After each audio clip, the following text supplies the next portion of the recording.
minutes. Hello, and welcome to 100% Real with Ruby. Today, I have the next part of our Building Muscle series with Brandon DeCruz, and this is a hard topic, an extremely hard topic, especially for females. But why is that? I think it's because of marketing and the images that were shoveled in our face. Lean this, lean that, photoshopped this, photoshopped that.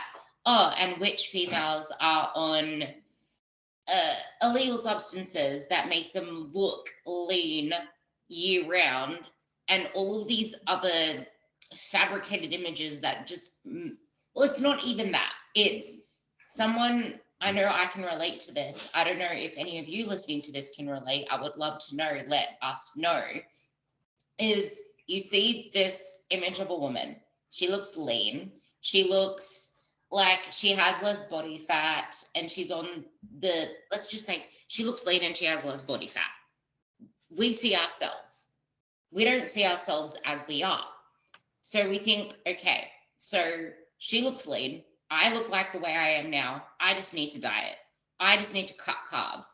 I just need to train harder. I just need to add in another training day. Maybe that will help. The more the better, right? Or I just need to add in this so I can build muscle and stay lean at the same time. But then I also need to make sure that I diet so that I look leaner. But little do we know that that woman actually weighs more than you, has more muscle mass than you, and that dieting is probably going to get you to a worse outcome and nowhere near to where she needs to be, where you need to be, where you want to be. And I know this because I spent 4 years on my own cycling doing that same bullshit. And when I look back on the past, it's like, if I just saw myself as I was, my physique would be fucking incredible right now, because I lost so much muscle mass and I wasted so much time dieting. Because when you're dieting, you risk so much muscle loss the further that you push it, the longer that you push it, and with the wrong approaches. And sadly, that is a reality for so many women these days. And it's kind of why a lot of people struggle with perimenopause. It's why a lot of women struggle with their menopause belly, as they call it. Because they spent all of this time dieting, they've never given themselves sufficient time to build their calories up. So with that, I want to have a little discussion with Brandon at first before we go into the actual podcast. And I know that he's a male, so I'm going to kind of get him to use his clients as the example instead. But there's me, and there's some of your longer term clients, or just females that you know. We have sufficient muscle mass. We're at a place where people would be like, I want your body, or that is like our ideal physique, because it has a lot of muscle, it looks lean, and we stay lean year round pretty much, which is the fantasy of so many people. We didn't get here overnight. We spent time building muscle. Like, what exactly does it take to get to a place where these people, because you're included in this, but it's just that you're not on that female side, but we can bring you into this too. What is it that actually led us to be so successful to a point where we can actually maintain this level of leanness year round, where it isn't so much of an issue, where we can eat a lot more food to maintain this? Yeah, so I think the biggest bottleneck that I see with a lot of the women that I work with, and now just so the audience realizes, I've been coaching at this point 11 years, over 1,100 clients. And right now my roster, I always do these analytics and stuff. I have 60% female. So I work with predominantly women at this point. And one of the one of the most common conversations I have with women is they will come to me with a very specific goal. And I am a body composition and physique coach. So it's generally, they want a better body composition. They want bigger glutes. They want a leaner physique. They want toned, a shapely physique. They want to be leaner. And oftentimes they'll give me either a description, or most commonly, and this, I want to make this very clear, I do not encourage this, but the case is they'll generally give me an image from someone off Instagram, or they will send me a client transformation that I've made with another woman that's in a similar age category as they are. And they will say, I want to look like so-and-so. So I'm going to give you a perfect example. I've been working with one particular client. Her name's Nikki. She has a very large social media following. And she came to me to restore her menstrual cycle. So she had dealt with hypothalamic amenorrhea, which is the loss or the cessation of a menstrual cycle for an elongated period of time. So to be categorized as having HA, you would need to have lost your cycle for 3 months or longer. However, when she contacted me for coaching, she had gone 3.5 years without having a menstrual cycle. And essentially why that was, and she's completely fine with me sharing the story. She's went on many podcasts. I've encouraged her to do so. And together we've been able to share her story because she has come so far. We've been working together almost 2 years, and it's a radical transformation, both physically and mentally. And so she came to me about right under 2 years ago, and she had lost her cycle for 3.5 years. She was very lean. She was like living lean for the gram. And she had lost her cycle. She had downregulated thyroid production. She had downregulated hormonal axes, meaning she had like bare bottom, like hardly noticeable or hardly detectable progesterone levels, very low estradiol levels. She had a lot of symptomology, so gut issues. She had chronic, GI issues. She had very poor biofeedback, always feeling fatigued, lethargic, so much downregulation from a metabolic and a physiological perspective because she was constantly calorie restricting herself. She was eating. And this is this is a fitness professional. Keep in mind, she is very accurate. She sent me logs upon logs. She was eating under 1,200 calories a day. She was doing high intensity boot camp classes 3 to 5 times a week. She was training 5 to 6 days a week in the gym and doing excessive amounts of cardio. So, I really had to flip the paradigm on her. And she had a great physique. So one of her biggest fears was giving that up. But I want to give you guys this background in the story because she is the person that everyone sends me a photo of and says, I want to be like her. Well, over the past at least year and a half, so the first few months we went through a primer phase. We just worked on improving her physiology, improving her health markers. And Ruby and I had done a podcast. I mean, at this point, Ruby, it's got to be like 2 years ago, I believe, that we did a primer phase podcast. So if you guys want to go back and listen to that, that is one reference point that you guys can listen to, kind of like my process, although it's evolved over the years. But actually, when we recorded that, at the start of the year, I reposted the podcast. Perfect. So we can even link that below for you guys to check out. And now keep in mind, this is over 2 years ago that we recorded that. So some of my approaches, my methods, they've evolved over time. But I just give you this little bit of a background because I linked up with Nikki around that same time period. So I put her through a primer phase, tried to, improve her internal physiology, got her back up to maintenance. And since that point, I've built up her calories to over 2,000. Now, this was not a night and day difference. I'm not saying that she went from 1,200 to 2,000, but in that time, she's gained about 6 pounds of lean body mass. We've done DEXA scans. We've done blood work every 3 months. And her hormones, her thyroid production is back online, like in a very good place. All her metabolic markers are in an optimal place. And she actually, if we look at the photos now, the photos that everyone used to see of her on Instagram were photo shoot photos. So when they used to see her previously, they didn't see her when she was having GI issues or when she was bloated and when she was dealing with constipation and all these issues from being physiologically downregulated from trying to stay too lean too long. So the photos that I have, and she actually shared these just this past week. So I would love to, Ruby, if you want, I can send you the link to her actual Instagram post. So you can post this for the audience. But she showed a before and after from the week that we started to her most recent update. She is eating more calories than she ever has in her adult life. This woman's approximately 30 years old. And she looks better than ever, has better body composition, better strength. She even listed in the caption of the Instagram post how much her lifts have went up just within this last 6-month building phase. And now so many women send me her as their image. What they don't realize is that Nikki has not dieted. We have went through a 4-week in totality, 4 weeks of dieting in the last 20 months that we've been working together. And the only reason that was was because she was getting engaged. So keep in mind that there is a long-term investment that it takes to get the physique that you want. And oftentimes women will come to me and say, I want to look like so-and-so, and they'll send me an image. And here's the thing. I don't want anyone comparing themselves to someone else, especially a fitness professional, because you don't know the Photoshop that goes behind that. You don't know the drug use that has gone behind that. You don't know that that person most likely has been training hard and intensely for 10 plus years. Whereas you're comparing your chapter 1 to their chapter 20.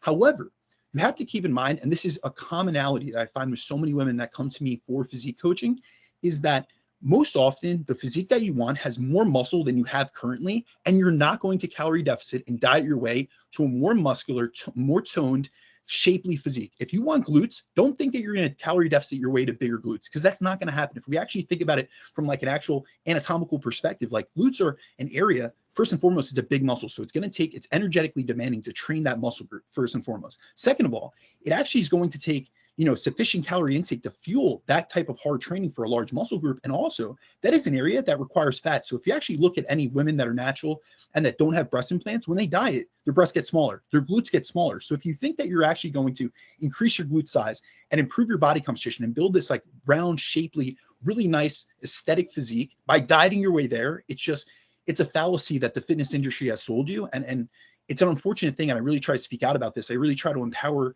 others with education, especially women, to fuel themselves properly, because it is something we've been sold like dieting is a solution for everything. And it's not, especially when you want long-term body composition improvement and change. I'm going to come back to the genetics of the abs and glutes, because that's something that I want to do a post on as well. And I would really love to collaborate with you on a post on that one. I will reach out to you about collaborating on a post of that. But something you said there, it reminds me of my coach when he said to me, I used to compare myself all the time in the past. So I want people to know that it does take a process. Like, I'm in a place now where most of my rooms don't even have mirrors. I'm in a place now where I don't even give a shit about mirrors. I hardly, if ever, body check. Whereas I was someone that was always body checking, always pinching my stomach, always keeping myself into this dichotomy or this belief that I haven't earned eating more phase. I haven't earned this place where I can just eat more carbs and get myself out of these lower calories, because I still have body fat to lose. I'm already struggling to lose weight as it is, which is as I saw it, but I actually was not overly fat. It's just how I saw myself. We do not see ourselves as we are. That's something that I want you to bring up if you can remember that point. But my coach said to me after me sending him all these images, Ruby, you realize that she's 10 kilos fucking heavier than you. He said it literally like that. I remember his words. And I'm like, yeah, I know, but I want that. He's like, well, you're going to have to eat more and get your carbs up to where I told you to put them. Because I was on 160 carbs. He's like, you need to eat 350. I'm like, what? So I'm like, I'll eat 250. It's okay. I'll eat 250. That's still more than I was eating before. Like, I was so scared to put them up. But the thing is, now I'm on, and then I think the highest I went up to was like 400 grams of carbs. But it's like, that's what my body needed. And my body responded in such a positive way. But if I only held myself to the scale, he used to tell me every single check-in, stop focusing on dumb shit. That was literally my response. That was all he said to me every check-in, stop focusing on dumb shit. And it got me, because he would never reply to any of my complaints, any of my concerns, unless it was training related. And I think that's what really helped me flip the switch after a couple of months, because it's just like, okay, I need to focus on this stuff because this is all I get attention for. And I started to realize my body was changing in a positive way. Like, more carbs, my body was actually getting harder. I didn't look as watery.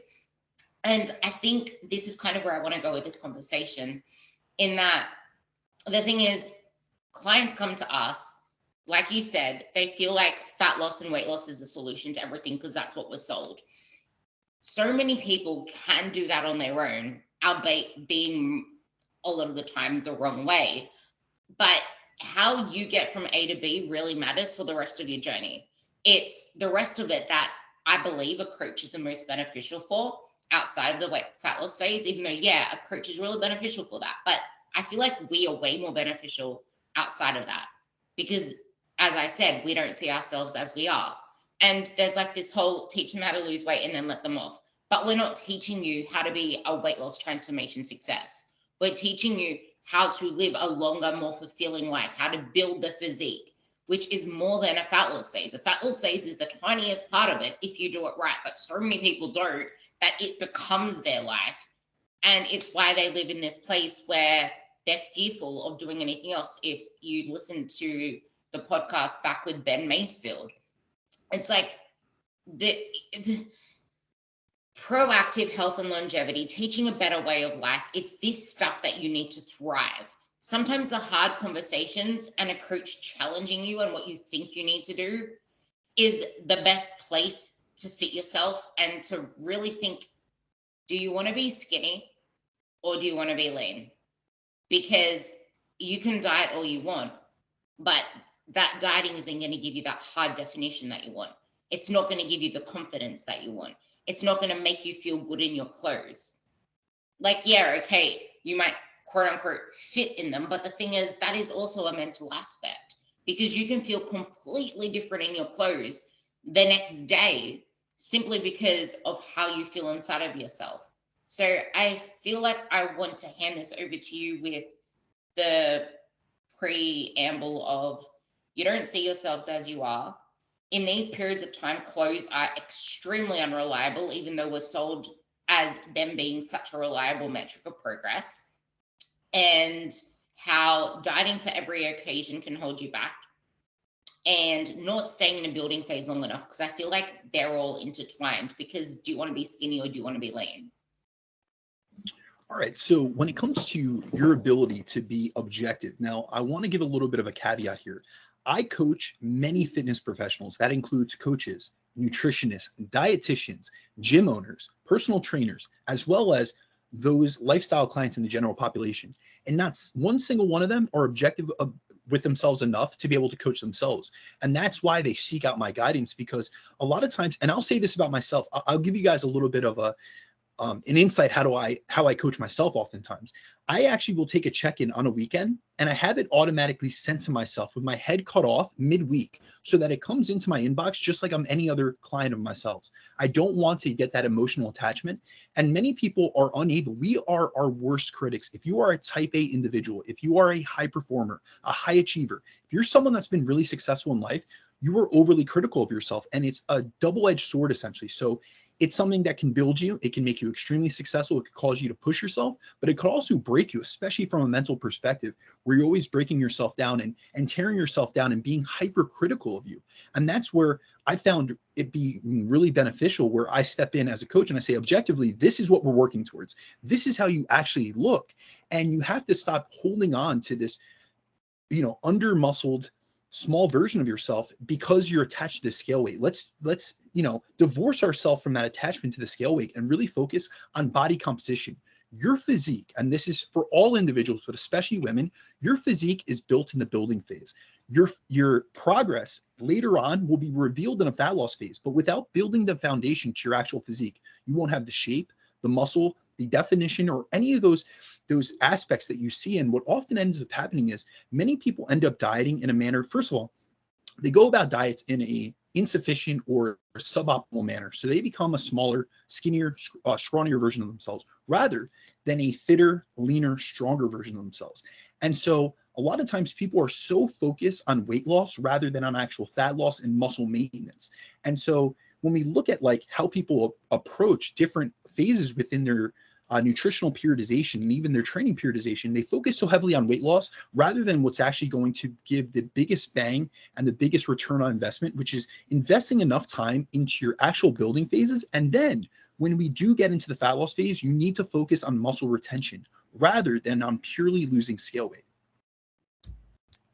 Yeah, and I feel like it's not even just the scale weight, like it's the clothes. We get so subjective to them. And if we try to keep ourselves trapped in how we feel in our clothes when we're trying to build, I feel like that's going to keep us wanting to diet for every occasion as well. And I guess this is where it comes to, I want to build this physique. I want to build muscle, blah, blah, blah. I want to do this the right way.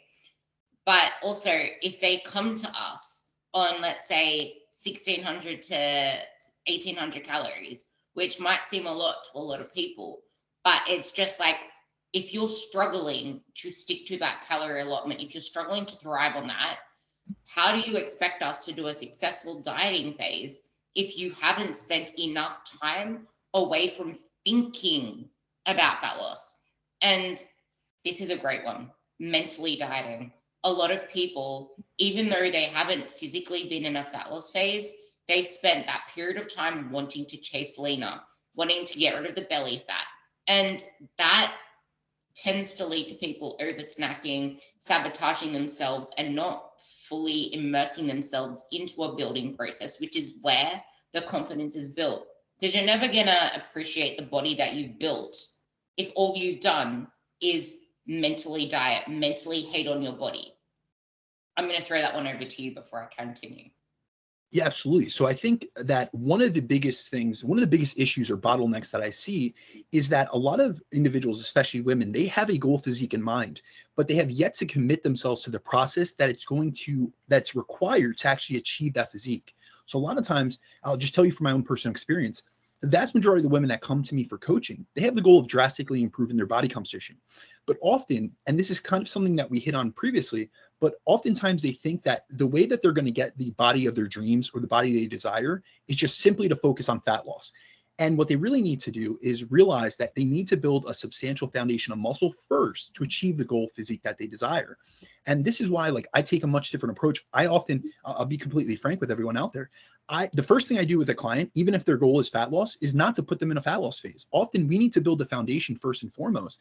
And the vast majority of the time, I'm going to include a dedicated period of gaining muscle and a building phase or a primer phase or one phase that's going to set the foundation to their physique as we approach their physique goals. And don't get me wrong, like, there are a lot of benefits of losing fat.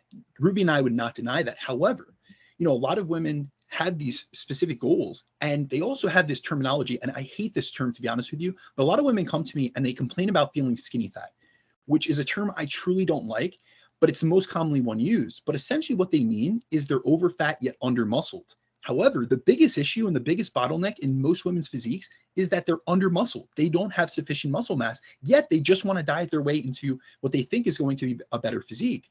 So if you're someone who's looking to build a lean, toned, and tight physique, dedicating time towards building muscle is going to be the biggest and most influential factor to changing your overall body composition in a positive manner, as gaining muscle improves the overall shape of your physique and can not only allow you to look leaner at the same body weight as you are right now. So you could stay at the exact same body fat level, but if you were to increase your lean mass, actually, technically, if you were to increase your lean mass at the same body fat level you are now, you would actually decrease body fat. So you'd lose body fat, but you can even get to a heavier body weight technically on the scale. I don't want you guys to focus on this, but you can get to a heavier body weight, but by having added muscle, you will look leaner currently. And then also it'll make getting leaner in the future much easier. And, this is not to say that you should never diet for fat loss, but here's what I really try to express and really try to encourage my clients to think about. I want them to think long-term. And I always remind them, we can diet at any point to get lean after we complete a productive building phase. But if you just diet to get lean without any focus on building muscle, you're not going to diet your way to gaining a significant amount of muscle, nor are you going to attain the toned and tight physique you desire. And far too many women focus far too heavily on fat loss, especially those in the general population. And this causes them to keep jumping from dieting cycle to dieting cycle, where they just become a skinnier, smaller version of themselves and lose muscle in every attempt at losing fat they make, which increases their likelihood. And this is what a lot of people don't realize. They think about, oh, well, you know what? I'm just continually trying to go after this fat loss phase and it's not working. I keep regaining. What they don't realize is so many of you out there go from diet to diet and you lose an excessive amount of lean mass during your diets. And then after, you're experiencing the body fat overshooting effect. So you're actually increasing fat mass over time and you're losing metabolically active muscle tissue. So that's going to decrease your total daily energy expenditure. That's going to decrease your metabolic rate. That's going to downregulate your hormone profile. So this is why I think it's really important, especially for women out there, to realize the benefits of committing to a building phase and to spend time towards, dedicated towards building muscle. And so that you can actually get all the or get all the benefits of doing so. Because if you go into a building phase, you're going to be able to improve your body composition. You're going to increase the amount of calories your body burns per day, both at rest and then during exercise, especially because a lot of people don't think about this, but like when you're insufficiently fueled, when you're under fueling yourself, your work capacity is going down, your strength is going down, you're not improving in the gym. However, when you reverse that process and you go into a building phase and you finally sufficiently fuel yourself and you adequately fuel yourself for the work that you're doing, you're going to be able to increase your reps and your load. And when we actually look at calorie expenditure from a weight training perspective, that is a function of how heavy you lift. And so if you're in a building phase and you're getting stronger and you're able to, perform your current training loads for more reps or lift heavier reps or heavier loads in general, you're going to be able to expend more calories per day during those sessions. And within that, by increasing the amount of calories that you're on, so say that you're stuck on this dieting cycle where you're eating 1,200 to 1,400 calories. If you finally give yourself the leeway to increase that and strategically get yourself to maintenance or beyond, you're going to increase your metabolism. You're going to improve your hormone profile. And you're finally going to be in an adequate state of energy availability where you feel and function much better. So when it comes to achieving your physique goals and attaining a lean muscular physique, you really need to get yourself out of the I need to diet mindset and out of a mindset of restriction and subtraction and into a mindset of abundance and addition. So you can build a solid foundation of muscle mass, which will put you in a better position to lose fat in the future, which is why I always tell my female clients that they need to stop dieting in order to build muscle and to actually build a physique that they want. Because if your goal is a lean muscular physique, let's build that muscular foundation first. Oh my God, there's so much I need to say right now. Like so much. You touched on so much that just went ding, ding, ding. One of the things you said, which is what I brought up on a prior podcast with you because I thought it was this important, is you burn more in the gym if you focus on building up your training capacity first. And this does come down to you need to build that solid foundation so that you can keep increasing load, you can keep progressing without bottlenecking, injuring, or plateauing yourself. Like build up that strong foundation in the gym, then add the load, build up the training capacity, because we don't train to burn calories, but it burns a ton of calories. It's like, it's not meant to be the focus, but it will be an outcome. And like I said before, from when I was doing Romanian deadlifts for 40 kilos for like 10 to 12 reps, now I'm doing freaking 100, kilos, not pounds, but just times it by 2.2. But now I'm doing like 110, 120 kilos for 6 to 8 reps. But then there's all the other work that comes in, like the leg press, the other things that I'm doing at a higher capacity. And the thing is, your body also becomes a lot more efficient at that stuff. So then you can add that load without it being so much of a fatigue and more of a stimulus. So that aside. And then you said getting leaner in the future would be much easier. And that's the thing, the 12 to 1400 calories. However, I was someone that was training like 6 days a week and trying to do even more and trying to cut my carbs. And most of what I ate was freaking like rabbit food because I was hungry and trying to stay within my calories. But what I did was overdo myself, over exercise, but under train. And I was struggling to see results on 1600 calories, on 160 grams of carbs. I just felt fat. I hated my stomach. And no matter what I did, and I had to compete in a weight sport because I was powerlifting back then, it was the biggest struggle for me to get into my weight class, to the point where I had to cut, I don't know, pounds, probably like 10 pounds. I had to cut 8 to 10 pounds in a matter of a couple of days to be able to weigh in for comp. It was a struggle. And it's funny because now I'm effortlessly sitting around the same body weight, plus 1 kilo, plus 2 kilos, at such a leaner physique. Like I was puffy. And if I compare the photos, I was more puffy back then. I looked like I had more body fat, whereas now I'm leaner at 2 kilos / 4 pounds, and also 4 years on, because I only dieted for 6 weeks within that whole phase. I did a 3-week mini cut, and then I did a 6-week diet. That's all I did in the last 4 years, 3 years, 4 years. And the funny thing is that I dieted on 2,100 calories, 2,100, not 1,600, not 1,400. But explain to the audience, why is that? Because you took the time and you stayed out of a dieted state and you built muscle. A lot of women are only looking at the short-term benefits of dieting to look better for a temporary period of time. And the most unfortunate aspect about that is that often, because they don't have the foundation of muscle and the foundational habits and behaviors built to maintain that fat loss after, not only do they lose lean body mass during that fat loss phase, but they're also they're not able to actually keep that weight loss off after. So a lot of times, I think a lot of women overlook so many of the benefits of building muscle, and they don't realize there are so many multi-pronged benefits that we can get into, all the benefits that many of you women out there are overlooking by not building muscle. And that's exactly what we're going to do soon. And there's a point that you said there as well, but I'm at the same weight now that I was back then, like I said, plus 1 kilo. But you're missing the fact that you just said, why was it? Because I built muscle. What are people afraid of? Clothes feeling tight, the scale going up. Guys, I went up, I can't do math in my head, I think it's like 10 pounds, 10, 11, 12 pounds was the heaviest. That much more was the end of my building phase. And that was over 4 years, guys. And the funny thing is that my coach didn't even realize that I lost weight that fast on the diet that he put me on, because he cut my calories to 2100 and I lost like 4 kilos within 5 weeks. And he was still expecting me to take that whole 6-week period.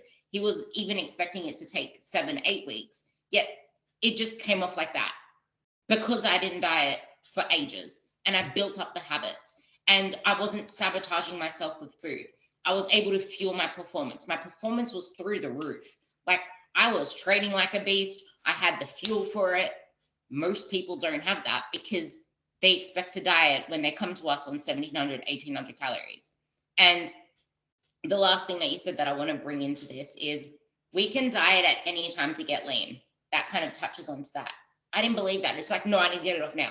There's this time fallacy, this conception of time. And I want to look like X.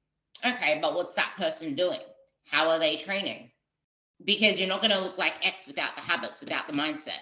And you're never going to appreciate getting to X if you haven't worked on that mindset first. So now I'm going to throw over those questions to you. What does it take to build the lean physique that you want?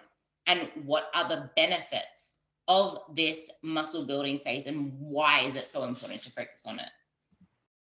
All right, so if we look at what it actually takes to build muscle tissue, this is an energetically costly process. So like we spoke about, our first part of this podcast has not been released, but I assume that it will be released before this one, correct, Ruby? Yes. Perfect. All right, so we went through all the training related aspects of what it takes to build muscle. So on this podcast, we're really going to be talking about more of like the nutrition, lifestyle related stuff, like really what does it take? And the first thing that it's going to take is for you to stop dieting, to be honest with you guys. And I'll go through some of the physiology as to why that is. So I always tell my clients this, and this is something that I put very simply, but I'm going to put it and I'm going to make it blunt because a lot of women don't realize this, but you're not going to diet your way to a more muscular physique. And although we have a lot of research out there about body recomposition, there is an ability to gain a bit of muscle in a slight deficit, like during a body recomposition phase. You will not maximize your rate of muscle growth in a deficit. So in order to increase your rate of muscle growth and actually build muscle, you want to be eating at least at maintenance calories for a prolonged period of time. But if you're someone who has the goal of building a substantial amount of muscle, you're better off eating above maintenance or in a slight surplus. And this is because building muscle is an energy intensive and costly process. So you need to focus on adequately fueling yourself to be able to effectively and efficiently build muscle and improve your physique. So in order to build muscle, you need to combine hard progressive training, which is what we discussed in last week's podcast, with sufficient protein intake and sufficient energy availability to put yourself in a position where muscle growth can occur. And then when we look at it, like there is a level of hierarchy of importance that I go through. So the first thing I start with is the person's state of energy balance. So from a nutritional perspective, you want to stay out of a deficit during a muscle building phase due to how calorie deficits impact your rates of muscle protein synthesis. And it's really important to be aware of this factor because in order to build muscle, we need to be in a state of positive protein balance over time, meaning our rates of muscle protein synthesis need to exceed and be greater and higher than our rates of muscle protein breakdown. Now, the reason why I always say that you cannot maximize muscle growth in a calorie deficit is because inherently, just naturally, being in a calorie deficit decreases our rates of muscle protein synthesis. So in the research we have, we see anywhere between approximately 19 to 27% of a decrease in muscle protein synthesis rates during calorie deficits. So that's going to limit how much muscle you can grow. And also, these aren't in aggressive calorie deficits. So all you women that are slashing your calories out there, you are going to be significantly hindering your muscle growth. So if your goal is to maximize your ability to gain muscle, you want to stay out of a deficit so you can maximize muscle protein synthesis levels and build muscle at a maximum rate that you're able to. And we have to keep in mind that muscle growth, I always try to give this caveat because a lot of women will then tell me, oh, I don't want to get too bulky. Believe me, you're not going to. Muscle growth is an extremely slow process. And if you are someone that you're constantly in a deficit, you're only making this process slower and less effective and limiting your overall progress. Now, Ruby, this is something you had asked me like offline about. You had sent me a DM and it was essentially about around the fact of like, we can build muscle either at maintenance or in a surplus. So if you want, we can go into that or we can go into another topic. You let me know. I feel like that's actually an important thing that you brought up because a lot of people, you mentioned this, I don't want to get bulky. we've already touched on this in the last episode, where if you're getting bulky, it's because you're taking the wrong freaking approach, which is what so many coaches out there do. They promote this like mini bulk, or just increase your calories, but you can't just increase your calories without keeping tabs on how your body is progressing. Number one, in the gym, because that's really fucking important. Number two, you don't just go from a deficit into a surplus phase. You go into maintenance, you push your training there, you get everything back up to baseline, and then you go into a surplus. This is what I want you to talk on with the maintenance, and then talk about the benefits of a slight surplus and why it's important to get to that phase, with the biggest caveat in that you guys need to be damn patient and give this months and even a couple of years.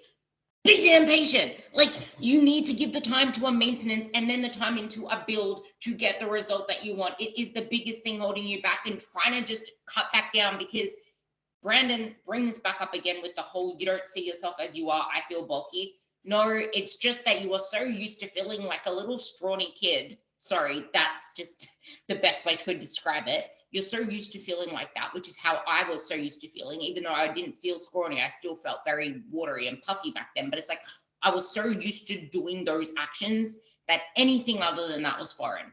But let's talk about the importance of why it is so important to build that baseline, to get familiar with that, to push the training, and then the benefits of the surplus.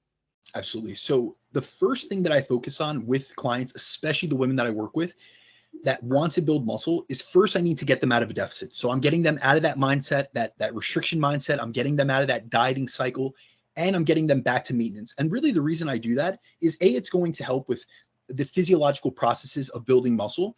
But I also want to ease them into the process, because a lot of times, like you just mentioned, first of all, it's not a great method to go from a significant deficit all the way into a large surplus. That would be suboptimal from an actual physique development standpoint. But also, we have to think about the psychology of this. If someone has been so used to underfueling themselves, the likelihood that you're going to get buy-in as a coach, and I'll tell you this personally because I've been coaching a long time and I have made these mistakes, and I know that they just don't stay on plan. They go back to cutting out their food and things of that sort. So my first goal with women who want to build muscle is I get them to maintenance, and then I show them the benefits of doing so, the increase in energy, the better biofeedback, the improvements in training performance, how their muscles actually have some fullness. They don't look flat, scrawny, and stringy.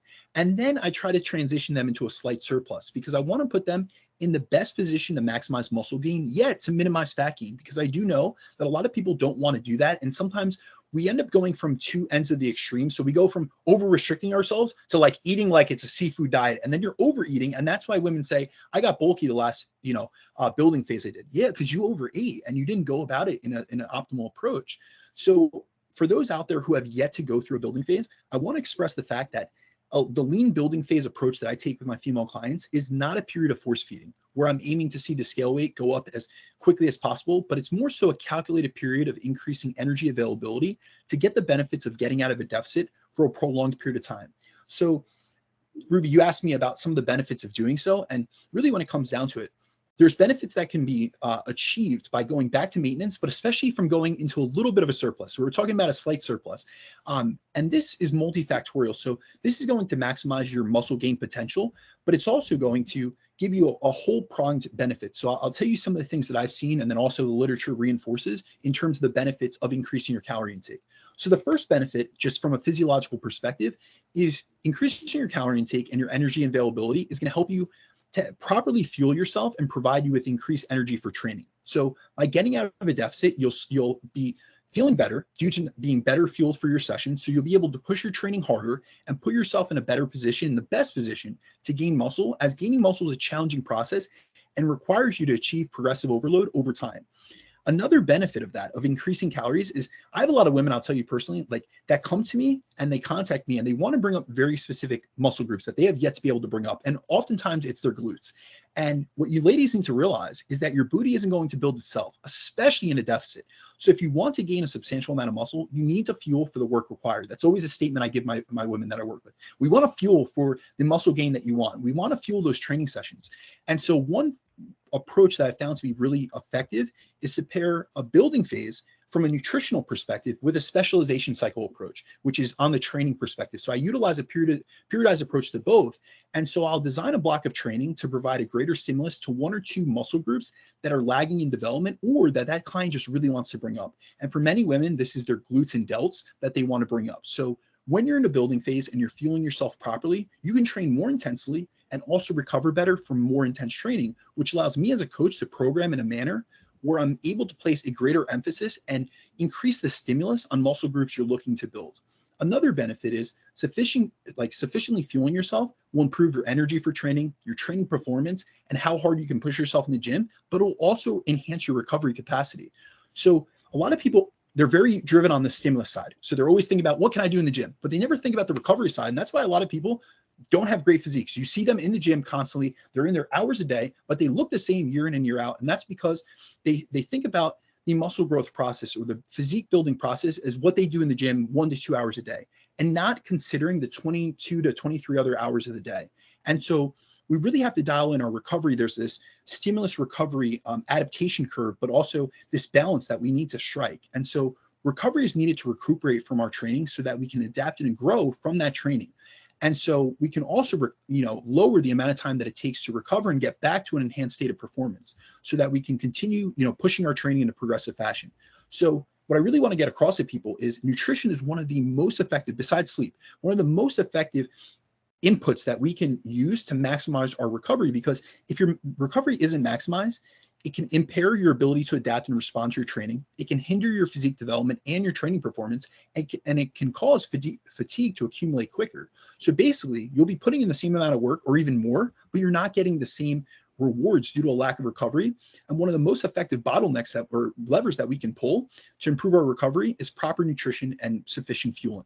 Then eating at maintenance or above will also improve your biofeedback. So you're going to get better quality sleep. You're going to feel more satiated, which will help you stick to your diet and deal with less hunger issues, which is often like one of the biggest biofeedback bottlenecks that I see with women that come to me is they want to keep dieting, but they're dealing with excessive hunger. That is not a sustainable approach. If your internal systems are downregulated, especially from like a hormonal perspective where your leptin levels are low, your ghrelin levels are high, and you're dealing with excessive hunger all the time where every weekend you slip off, if you think you're going to be able to continue dieting your way to a better physique, that's not going to happen. So we really want to improve your biofeedback through the increase in calories and going back to maintenance or even in above. And also we're going to see many benefits from like your daily energy levels. Also, this is something that you and I kind of hit on previously, but what you need to realize, a lot of people think of going into a building phase or eating more as a step back, but it's actually going to be like a springboard. So it's almost like pulling the launch pad back to spring you forward. So properly fueling yourself during a building phase can also make your next mini cut like you did, Ruby, or your next fat loss phase far easier, because at the peak of a building phase, most are so full and they're so well fueled that they don't have appetite. They don't have like appetite issues and they don't have a desire to eat that much. So the first few weeks of your next fat loss phase is going to be much easier because you're going to be happy to eat less, and you're going to have so much energy still from being in a well-fed state for so long that you're going to be firing on all cylinders, and your body is going to be far more responsive to the deficit, which makes for quicker, more efficient fat loss. And then the last, aspect that I like to hit on, because this is more of what I've seen in practice. And I always say that we cannot separate psychology from physiology. And I personally find that transitioning a client away from focusing purely on weight loss and into focusing on building muscle helps to shift them out of a mindset of restriction and subtraction to a mindset of abundance and addition. So when we think about it just from like a logical perspective, if you're in a slight surplus, or even if you're at maintenance, that means more food than you're used to eating, which I find helps my clients to better adhere to their diet because they're not dealing with issues related to increased hunger or appetite issues from dieting all the time. And it can also improve their relationship with food, which is something that many struggle with, especially women, because it's something that they generally won't improve if they continue to diet. So you guys are not going to improve your relationship with food, your ability to auto-regulate your intake, if you're constantly in a state of calorie restriction, because you're not only calorie restricted in a physical sense, but you're also mentally restricted. So for those of you who want to gain muscle, but who fear eating above maintenance, I think it's really important to realize that during this process, food is fuel and calories are energy. So in order to maximize your ability to gain muscle, you should be eating at least at maintenance, if not in a slight surplus.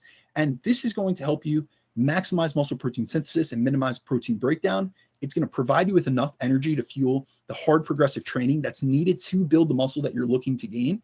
It's going to optimize your recovery and replenishment of substrates that you've utilized in training.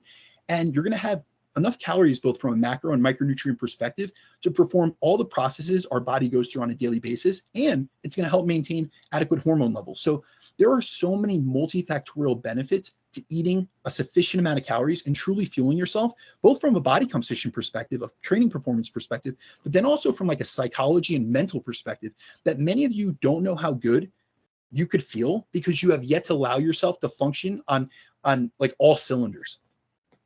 I'm a testament to that.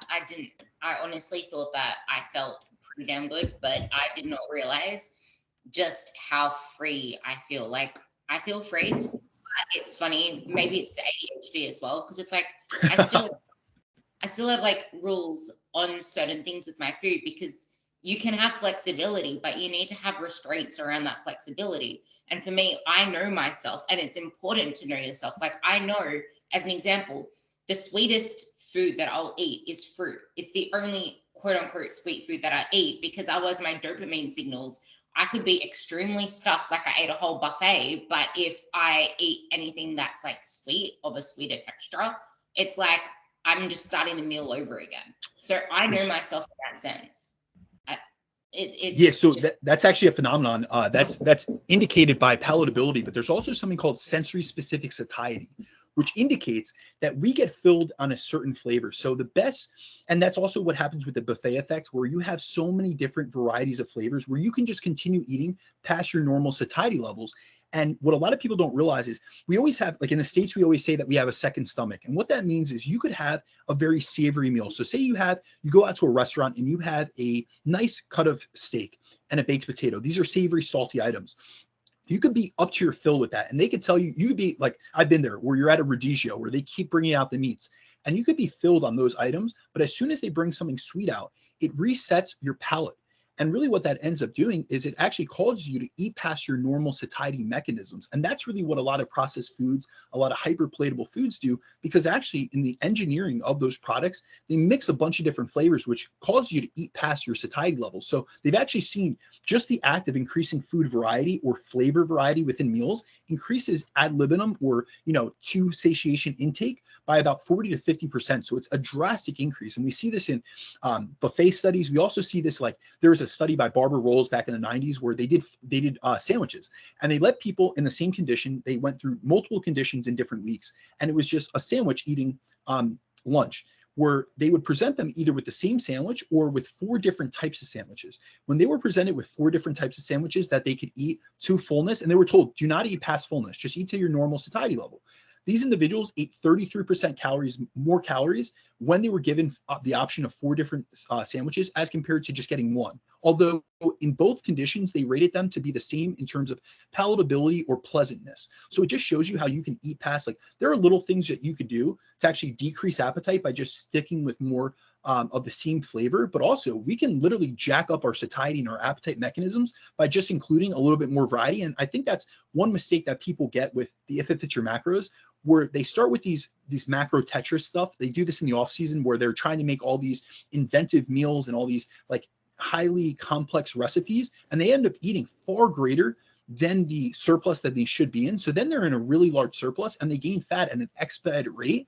And you can't build muscle out of nothing, but you're also not going to force feed your way to more muscle growth. You're actually going to cause yourself to gain more fat than you are muscle. You're going to gain the same amount of muscle mass, but there's a rate limit to how much muscle you can gain at one period of time, but there is no rate in the amount of fat that you can gain.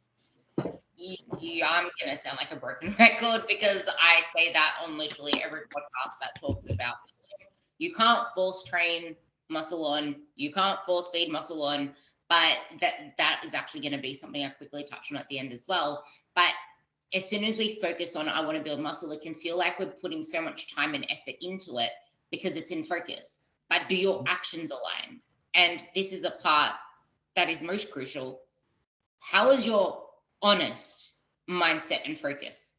Or is it still on dieting? Is it still on the next event? Is it still on how you're going to look in that dress, how your clothes feel? Because you're not going to get the best results out of that building phase if your mindset isn't actually in it. You're physically doing the reps, but you're not mentally in it. So you're not going to gain the real benefits of building that physique because you're going to hold yourself back. You're going to sabotage. And like I said before, this is why a coach is the most important to challenge you in this, because we will always self-sabotage. You just need to be open-minded and willing to listen to what they're saying instead of being so stubborn against the same thing, and do the mindset work. Get a therapist if you need to, because you do not see yourself as you are. Like, get a freaking therapist to work through this stuff. It will help you so much. And like Brandon said, food choices are so important in maintaining a leaner physique, but at the same time in building to a point where you're not going into that much of a surplus, because you really don't need more than 5% of a surplus. And you can easily, hunger is unreliable for the reasons Brandon said, which is why I always hate that whole intuitive eating thing, because it's like, hunger isn't reliable. What have you been doing the whole day? Have you been running around the whole day? Did you just eat 3 different pellets of food? Do you have so much food variety around you? Because you said nutrition is so important as well, are you hoarding your food for nighttime, or are you prioritizing your food around your training? And back into this, how clothes are not a great measure of progress. I want you to kind of sum up with that, but also the genetics of abs and glutes need to be brought into here as well, because some people store a lot more body fat on their glutes, so their glutes are going to respond a lot more to a surplus. You need to stop comparing yourself. And the same with abs as well, in that, yeah, you need to train on those abs, but the body fat distribution is highly genetic, and holding yourself to a certain ideal you think is going to happen during a building phase will hold you back as well. I threw so much at you. So maybe the clothes, the beliefs around food can also alter your hormones. We know the milkshake study.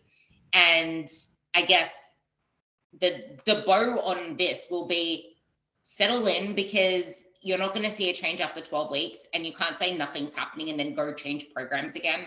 Like, this shit takes time. And trying to diet for every single occasion and look good in that dress, how clothes are a bad measure, is going to hold you back. And that will pretty much sum up the podcast. Okay, so you definitely threw me a lot. So I'm going to try to juggle like 6 or 7 balls at the same time. I'm going to try to hit a different thing. So first and foremost, I don't believe that clothing should be the biggest indicator of your actual progress. We should look at training performance. We should look to really triangulate different things. So first and foremost, you want to make sure that you're eating a sufficient amount of calories. And it doesn't have to be this massive surplus.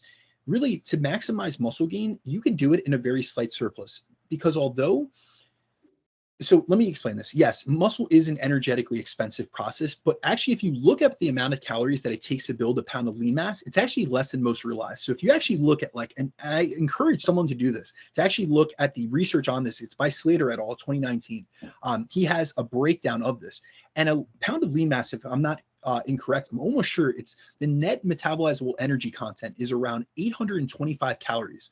So if you have your training dialed in, you're eating sufficient protein, and you're even in just a slight surplus, you can maximize muscle gain as compared to if you do what most do, which is to undereat and stay in a deficit, which limits their lean mass gains, or they do the opposite, which is to eat in too large of a surplus and gain excess fat. You want to really strike a balance. And I know that moderation is a road that is not sexy, but it is the road that's going to give you the best gains. So that would be the first thing. Second thing is you want to make sure that you're aiming for a realistic rate of gain based on your level of advancement. So what I'll tell you what I do with most of my clients.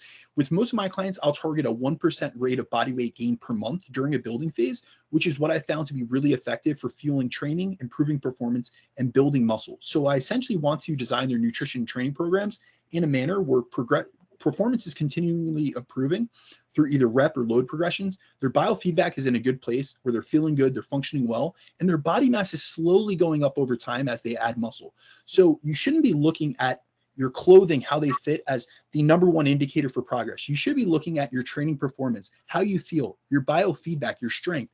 This is one place where this is something I often tell my women that I work with is I want you to stop focusing on what your body looks like, and I want you to focus on what your body's capable of. Let's focus on performance, because performance in the gym, your training, is going to be the stimulus that essentially lights the fire for muscle growth.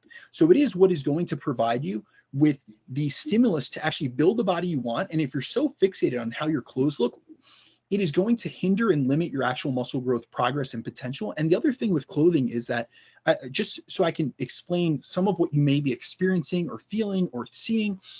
First and foremost, you go from a deficit where you've been underfueling yourself, you're glycogen depleted. I want everyone to realize that your end weight at a diet is not your true weight. It is a glycogen depleted, low gut residue, meaning you have very low food volume in your stomach. You have depleted glycogen stores. You're at your lowest body weight. However, you're not actually at a normal body weight. You would have to restore that muscle glycogen, which could be literally kilos upon kilos, that you could just restore from just going back to maintenance. So we have to realize is that your ending body weight during a fat loss phase is not your true weight. You need to replete your glycogen, so you could do that through a refeed.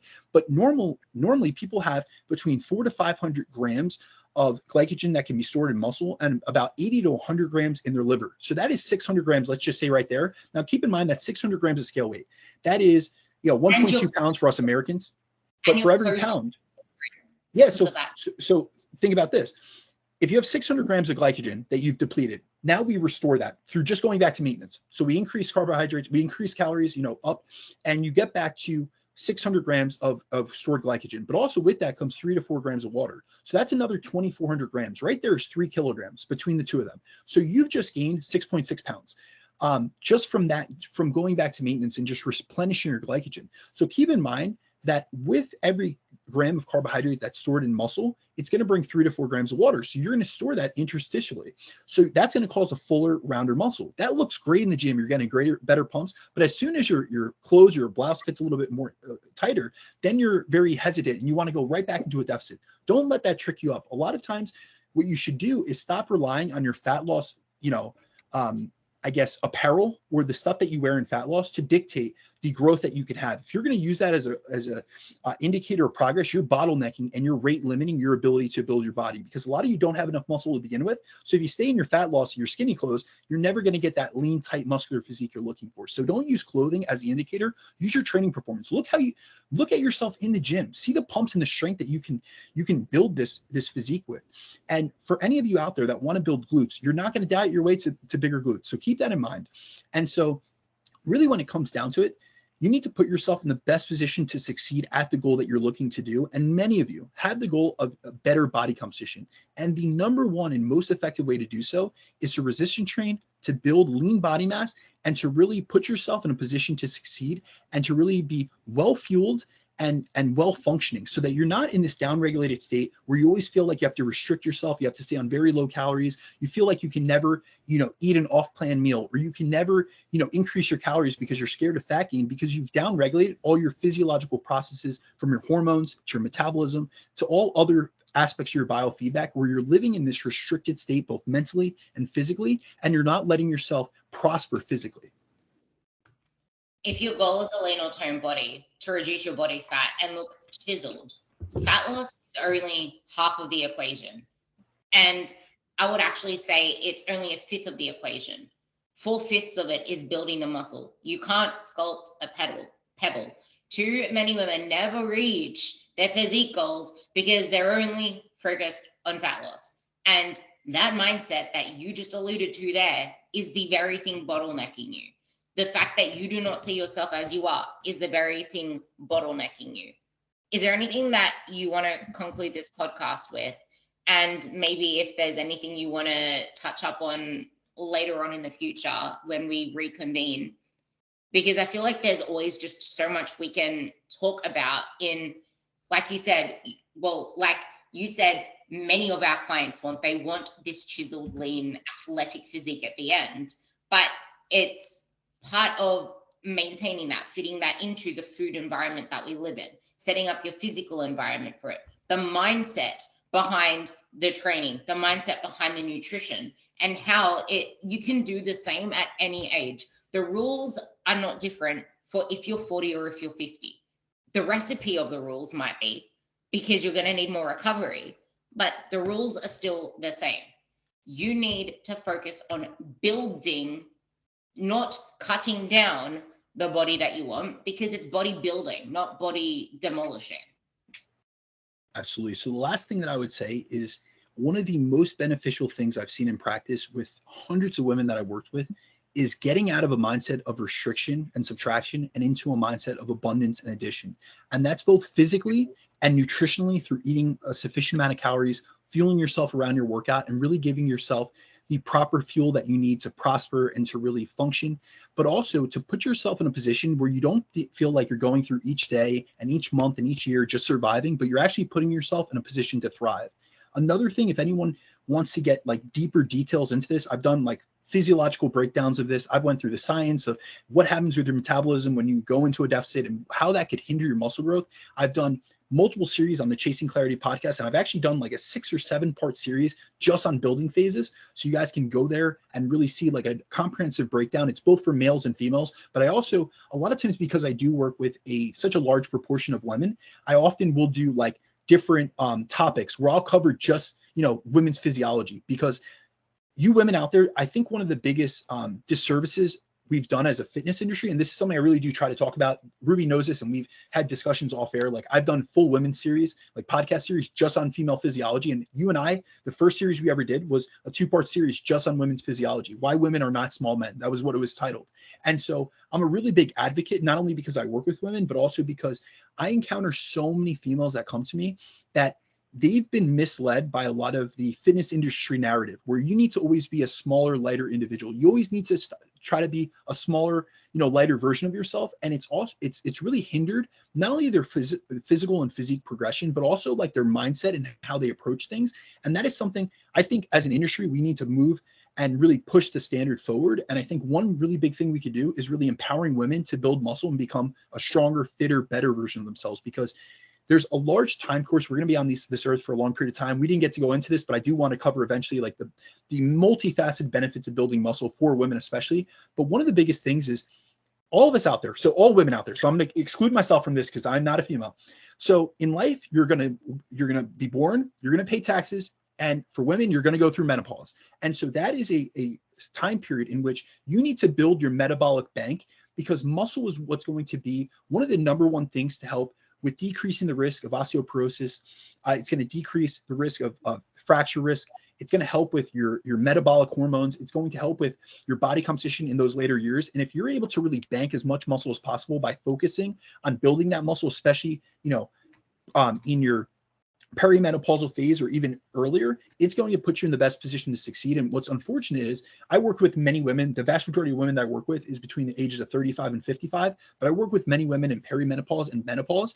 And they were from the generation, they're a little bit older than I am, but they're from a generation where resistance training wasn't advocated for them. So they did excessive cardio. They went through multiple dieting cycles. They spent 20, 30 years dieting. And now a lot of these women, I'm trying to, help them and fix this now, but they're getting into the game a little bit late. And I want to make this clear. It's never too late. However, for you women out there that you're Ruby's age, you're in your 30s, you're young, or you're in your 20s for that instance, you are in such a great position to be able to set yourself up for a long life where it's prosperous. You don't have to worry. I have so many women that come to me that they're worried about going into menopause. And it's like, listen, we can't focus on the past. We're only going to focus on this moment and going forward.